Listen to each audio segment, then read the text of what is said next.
If you're getting into coffee and you want to know what works for that average Joe person, not those crazy experts with the super high touch palates, but just the normal everyday average Joe, what are you going to actually get from this specialty coffee experience? This is for you. This has been my experience on this journey so far. I've spent about 2 years now slowly dipping my toe deeper and deeper and deeper into the world of specialty coffee, and it's been really, really exciting. It's also been really frustrating.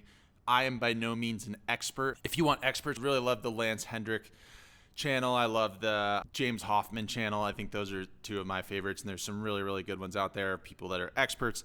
But if you're just kind of an average Joe looking to see what you might get out of specialty coffee, if it's for you or not, maybe this will be helpful. And so after 2 years of toiling away with different coffee products and all kinds of different brewers and different roasters, here are my takeaways of what makes the biggest difference for me. And again, this is very specific just to me and what works for my palate, my tastes.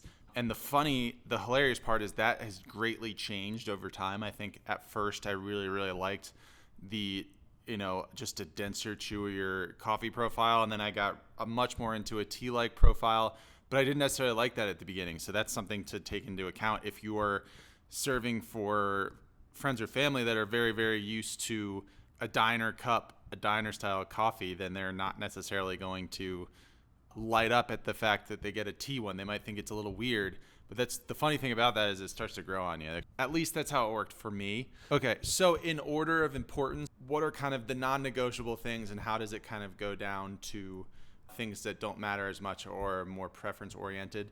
Obviously, you got to start with the beans themselves, the quality of the beans and the roasts. Luckily for us, at least in the United States and for me here in Denver, there are so many great quality roasters out there, and they're not hard to find, and they're pretty much in every city, I believe.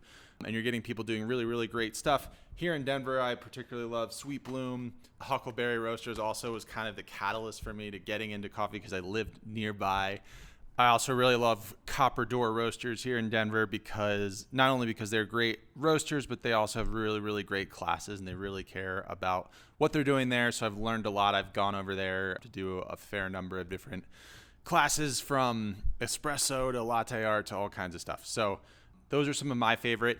Again, it's just important because you're in specialty coffee, you're probably more than likely looking for a lighter roast, a medium or light roast. That's where you're going to get the most nuance out of your coffee. That's not to say dark roasts can't be great. They're just a little bit less expansive in terms of all the things that you can do with them. They're a little bit more comfort note if you want to put it a certain way. They kind of have their playbook and they run the same plays, but they don't necessarily open it up with all kinds of inventive different things.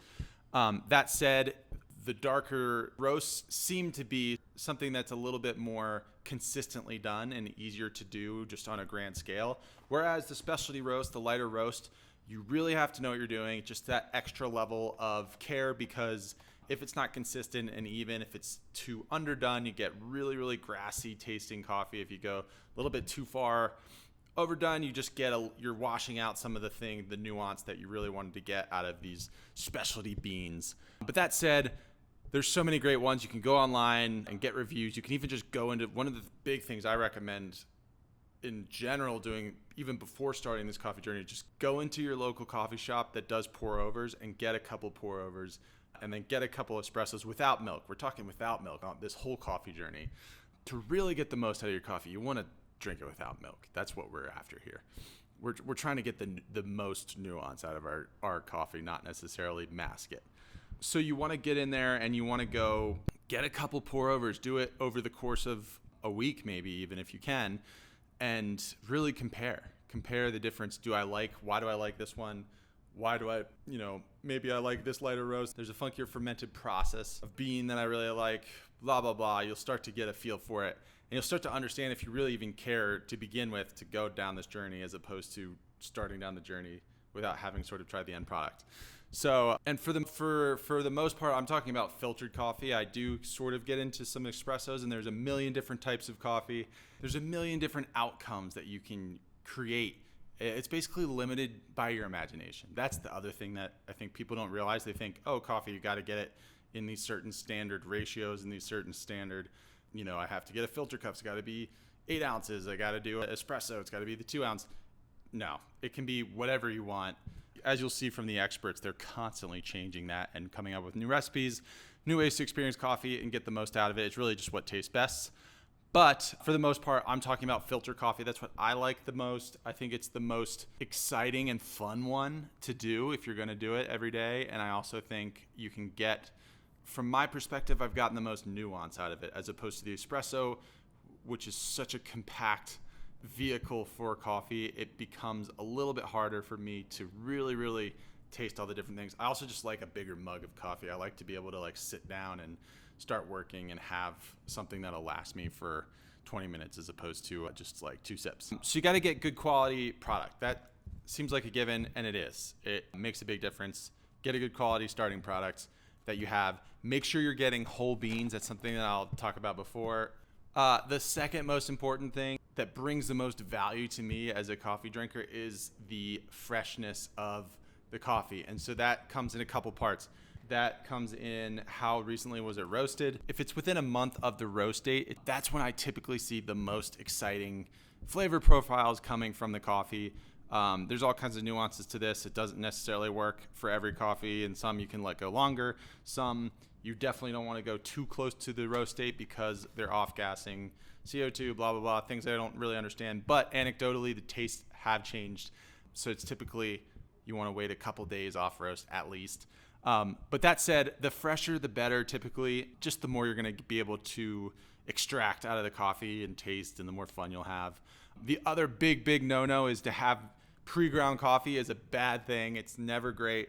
It goes stale much quicker and you just get a lot less out of it. So making sure that you're buying whole beans, you're keeping them nicely sealed. I don't go overkill with that. You can go to a whole extreme of separating them by dose and freezing them so that you're limiting the amount of oxygen that touches them prior to grinding. That's a whole crazy thing. But as just an average Joe, keeping them sealed, making sure you're buying whole bean, and you're grinding fresh right before you're brewing is the best way to get the most out of it. It really makes a difference. It really pains me to see all these people buying pre-ground coffee, especially if they're trying to do all these kind of fancy coffee work and they're buying pre-ground, dark roast coffee. You're probably not going to get a lot of nuance out of that. That's just the facts. Also, one of the greatest joys in the entire coffee experience is the actual post-grind sniff. That's what I call it, the post-grind smells that come off of that coffee. There's something about it. You never quite get to that. You can never get your cup to quite taste like that beautiful, beautiful, godly smell that comes out of that coffee right after it's freshly ground. But it is the best. It is not something to miss. If you're going to go through this whole experience, just that alone sometimes is worth it for me. Honestly, it's kind of crazy. So that's really, really important. Making sure that you are keeping things fresh. You're grinding right before brewing. It makes a huge difference. I know people probably scoff at that, but that's true. The other thing that's really helped me that makes a difference for me is the water. And that's going to blow your mind a little bit. And this coffee journey continually blows my mind with the amount of crazy little nuances that you didn't think were important that are actually hugely important. And they're changing the way that your coffee is expressing itself, essentially. But water is a huge, huge one. And maybe that's not necessarily intuitive off the bat, but the more you think about it, you're like, okay, 99% of this cup of coffee is water. So I better make sure I'm getting good quality water. And that goes a lot farther beyond just getting a Brita filter and getting fresh water. Well, that does work in the majority of cases. And again, I'm here in Denver. I think we have relatively soft water. Depending on the time of year, though, it's different. But it's also the mineral content in your water is going to express and bring out different qualities of your coffee. And it's crazy. I've done the experiment where I've tried the just regular tap water, and then I've gotten specialty packs like this this is a third wave water mineral pack that you can add to distilled water to then remineralize that water into a water that you can then use to brew your coffee with and create nice profiles. I've also seen there's people getting really good results with the drippers. I haven't tried those yet.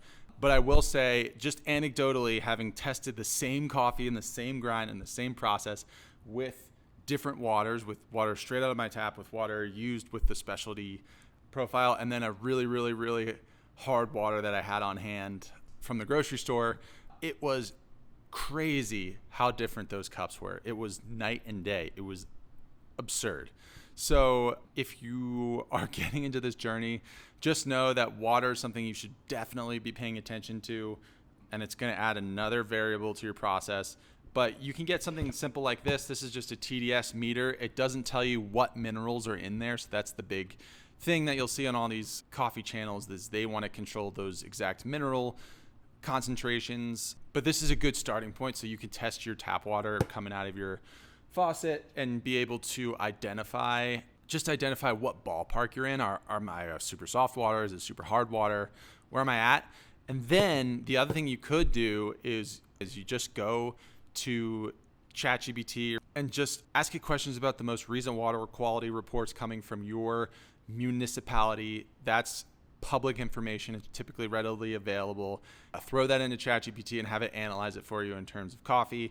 It'll give you kind of a nice overview of what it estimates those mineral contents are based on those papers that are coming out, blah, blah, blah. So that's been something that's been kind of interesting. But the problem is that is apt to change, especially, for example, here in Denver. Our municipal water changes its mineral content over the year because of snowmelt. So it changes over time. So it's not something you can just trust to be the same, and it does make a big difference on your coffee. So I do recommend buying distilled water and using packets like this. It just helps you stay consistent, at least in the beginning, just to know that you've got a good, strong starting point and that you're tasting coffee in a way that is relatively optimal. And then you can also use all kinds of other things, droppers, blah, blah, blah. But water, crazy to think about, but water is very important. And it's not just filtering it. It's thinking a little bit deeper about it, which is a little annoying, but is true. The third thing that was the most important was the grinder itself. So the grinder is a big deal. I started out my journey. This is the Porlex grinder, hand grinder. It's not very good, to be honest. And it made a big difference when I then switched over. Now I have these electric grinders. I have an Ode Fellow 2. I also have a Time War 064S for something a little more espresso. It made a huge difference, and that was kind of annoying to say, but that made a huge difference. And that's not to say hand grinders are bad. Hand grinders can be even better than what I have, these electric grinders. I just like the electric grinders because it takes some of the manual labor out of it. But that said, it's not as portable. But there are a lot of really, really good hand grinders out there for sure. I just had a terrible time with this Porlex one. It's just not very good. The burr settings in there aren't great. And it just, anecdotally, it just made my coffee 100 times better when I got that other grinder. So something to think about. There's a million reviews out there about different grinders. They all have different strengths. There's different burrs. Those have different strengths. And it's an endless thing. I think there is kind of a law of diminishing returns there. It tends to be that some of the benefits of these more expensive grinders is sort of lost on the average Joe like me. It just doesn't matter that much. Or at least if you're just still getting into coffee, it's not going to create that big pop that you want. It'd be better just to get better quality beans, making sure your water's on point, and then getting a really good grinder that does the job. You're going to have to spend, for the most part, probably like at least $100, and then it can go all the way up to $500 for this like entry level zone. I know that's crazy to say, and then it just continues to go up from there. It's absolutely wild. But that said, it does make a huge difference. I noticed I got much greater expression out of the coffee with a much better grinder. The other thing too is, depending on the bean, you're going to want to have some flexibility in terms of grinding finer or coarser, and depending on the brewing device, you're going to want to also have that flexibility. So having something that makes that easy, that makes that repeatable, was a big deal for me. And so something that I can just kind of take a quick note and be like, grinders at 4, grinders at 5, blah, blah, blah. So that was a big deal. And then the last but not least, it was the brewer itself. They can also have a difference in terms of how your coffee is being extracted and what flavors you're getting out of it, and also just how easy they are to use. There's really no one is better than the other. It's more about matching the brewer to the bean, to the grind setting, blah, blah, blah. So you can see how this gets kind of crazy over time. One thing I will say is I'll rank them in terms of easiest to use. The best one by far has been this Hario Switch. It's sort of a V60 style, but it has a stopper so that it allows you to essentially do some immersion style brewing as well. The reason I think it's great is because you can pretty much do a typical V60 style, which is kind of the go-to in a lot of these coffee expert worlds. You can do that same style, but you can also match it with some immersion style brewing, which means kind of that French press style. You're letting the water steep as opposed to continually flow through. It's much more forgiving. I tend to get the best cups out of this one. I tend to get the most consistently good cups out of this Hario Switch as opposed to some of the other brewing machines here. And it just has the options, the plethora of things you can do with it are really, really exciting. You can just brew it like it's a typical V60. You can, just do immersion for just the bloom to kind of level out some of that maybe early acidity, blah, blah, blah, balance things out. It's been the most forgiving for me. And especially if you have people over who are less into coffee, sometimes it's just easier just to throw it in there and do a mostly immersive brew style, and it's a crowd pleaser and everyone can kind of really taste the things, and it tastes round and chocolatey, and you don't have to risk getting these like finicky brews out of a V60, especially if you're like me and you just haven't quite figured it out yet. So that's my number. If I'm ranking them, this is my all-time favorite for the ones for me for getting the most consistent brews out of it. And then also having the most kind of breadth of what you can do. I've also had really great success with the Aeropress. It's a slightly different style of coffee. You're not going to get the same nuance and clarity that you will out of a V60 style, but it's really, really good. It's really consistent. It's also been able to bring forward some of the like very fermented beans that I've gotten to not make them taste too fermenty, if that makes any sense. So it's been really nice for certain styles of beans that maybe I'm getting way too much funk out of if I'm using just like a V60. The Aeropress has been really good for that. It's also great for travel. I took this across Europe for a month, and it was amazing. And it was so easy. I can throw this in my backpack. Really easy to use. All I needed to do is find hot water, and I didn't have to have any sort of precision pouring, really. I could just use it like this, and it got me really good, consistent cups. So I do really like the Aeropress as well. I like the V60, but for that, what I will caveat is I've had way too much variance on the V60 in terms of what really, really good cups, probably some of the better cups I've ever had, and some of the worst cups I've ever had. And I sometimes don't know why. I still don't quite know why. So there's still a learning curve. There's just a bigger learning curve on this, and sometimes it's just annoying. But it can be the best one, and it's the cheapest one. It doesn't cost anything. It costs, I think it was like $12. And it's plastic. It's easy to take with you. So that makes a difference. So that's a good one. This is a flat bottom Kalita brewer this is the one I started out with, and it's really, really great. It's prone to clogging. That was the big thing. The big problem with it is that it was easily clogged. There are many different ways to get around that. They've also made different iterations with, I think, better ridge factors that kind of eliminate some of the clogging issues they have. But that said, you can kind of get a very nice round sweeter brew with this as opposed to a V60 style. You can get a lot more of that acidity and nuance out of it. So it's sort of down to flavor profile in some ways, but it's also something that I used very, very well, very effectively for a long time. The mocha pot I bought just because I thought it looked cool. Honestly, I haven't gotten great coffee out of it, but I think you can make good coffee with this. I just really haven't tried, and I really haven't cared to, but it's really fun to see it do its thing and push coffee forward. And with any of these things, it's all about technique. If you're getting the right grind size and the right techniques, you can make great coffee with any of this stuff. So that's been great. And then the last but not least, this is the OXO Rapid Brewer. This is the new one that I've gotten just based on what Lance and many others in the coffee industry are doing, is this new soup style shot, and it's really, really good, I gotta say. And this was about $40. So it's not that expensive, pretty portable, and the soup style shot's well worth it. So another really fun brewer. This can also do other different things that have been pretty good. I haven't really messed around with it beyond the soup style, but it can do a lot of other things, and it's very portable. So something to look at as well. Those are the ones that I have. There's a million other different styles and variations. It's kind of endless. And so really what I recommend is just getting something simple and sticking with it, not doing necessarily what I've done and trying all these different ones, because eventually you just start to master the one that you're using the most, and you start to get a feel for why you've gotten good cups and why you haven't gotten good cups. The more variables you add, the more complications you add. The other thing that's important, and you could argue that it's just as important as the brewer itself, is the filter.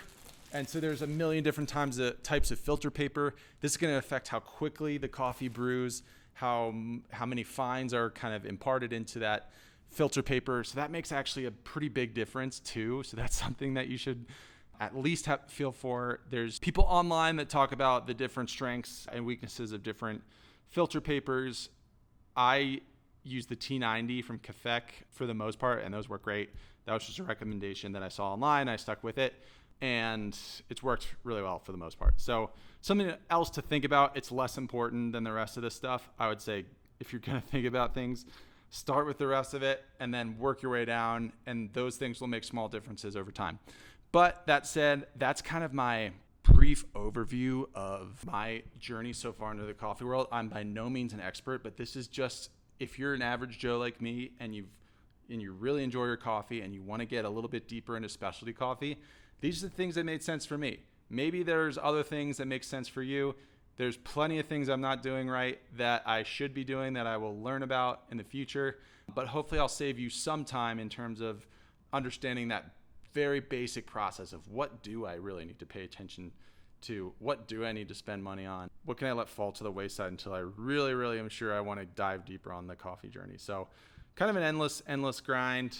Oh, the other thing I didn't even talk about was for water, it's also important to have the pouring vessel itself be something that you can control nicely. If you have a big spout, you're not going to be able to control it nicely. So you're just going to have to change what style brewer you're using. So if you have something that you can't control nicely, like this has a nice, I forget what they call this spout, but something that you can really control. If you can't do that, you might want to use something like an Aeropress or even this OXO rapid brewer, or something where you don't need to control the water as nicely as you do with like a V60. It's very important that you're being very specific with your pouring. So that's another thing, that kind of little thing, but it actually makes a big difference if you're using a V60 or something like that. Less of a difference if you're doing Aeropress or different styles like that. So something just to add to your mix. What's kind of wild is you almost have to mix and match the best capabilities from the best to get the most out of the certain coffee that you want, and you want the certain profiles. You start to get a feel for that, but it's also not that important, especially at the beginning. If you just want to get something that you're excited about and that tastes good, focus on the quality roasts, getting the quality product, get a really great water, make sure you're grinding it fresh, have at least halfway decent grinder. There are bad grinders out there. Don't use a spice grinder for damn sure. Find something that's halfway decent, and then get a good feel for the brewer that you're using and the techniques that are associated with that. And so that means the grind size that needs to go in there. That also means the filter paper and how you're pouring, the length of time that you're pouring, blah, blah, blah. Right after water, I'd actually say something that's very, very important is the ratios that you're using. You want to be very specific about the ratios you're using. I would kind of put this hand in hand with the grinder, because you're going to be specific about the grind size, and that grind size is going to change based on the ratios you're using. So just having a good, decent scale, really important. And just at least at the very bare minimum, just know how much coffee you're using and how much water you're using to brew it with. That's going to give you a really, really good baseline in terms of, you're being consistent with your technique and that you can change the grind size without changing those variables. It'll give you just some posts with which to mark each coffee that you're brewing with. So you're like, okay, I'm using a 16-to-1 ratio. So that would be 16 parts water to 1 gram of coffee, blah, blah, blah. Just really important that you're using that. It makes a big difference just because you're able to standardize recipes that work really well for you, and you're also able to learn. If you're not doing this, you're not going to know exactly why one brew didn't taste as well as the other. You probably added a little bit extra coffee in that one, or a little bit less water, or vice versa, and didn't even know it, because it's really hard to know that unless you're using a scale. So scale is also really important. I'd probably put it in hand with kind of that grinder. It's part of that technique process bit that's really going to take you to another level, but you're still able to get good cups without it. You just won't know why, and you won't be able to repeat it consistently. So that's kind of the kicker there.